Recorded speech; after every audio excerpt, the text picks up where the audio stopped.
I'll save the most frightening for the last. The other type of unauthorized transactions are malware scams.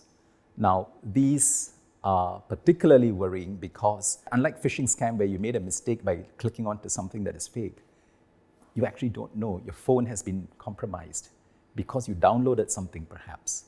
And many of us download all kinds of apps on our phones without thinking too hard. And maybe now we should be very careful about that. So malware scams are scary. Thankfully, the numbers are small, but they're growing. And we're very focused on that. We've been discussing with the banks on how we can put in place safeguards and measures against those kinds of scams. So they're not part of this shared responsibility framework. I know people will be disappointed with this. This is something we need to get the right approach before we can just put it in. Because the safeguards in the shared responsibility framework do not address malware scams. Now, there are efforts being made. The OCBC innovation is an example.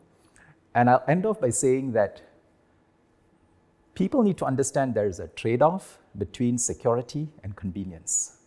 We've got lots of convenience in our payment system today. They were wonderfully helpful during COVID-19.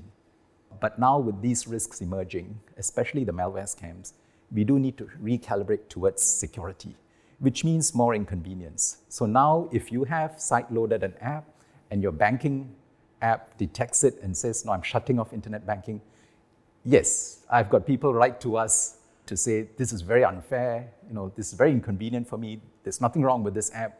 But you see, when you try to put in place measures, it can't distinguish what is a good app and a bad app. It's side-loaded, and then it passes certain metrics, then they've built in certain metrics to reduce the number of false positives, and I think they'll get better. But there is some inconvenience, and we are putting in place more frictions. Money lock is another example.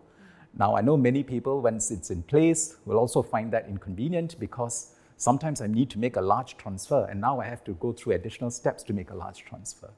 So the money lock part is a small part, right? So those are details we'll work out over time as we learn how to deal with malware scams.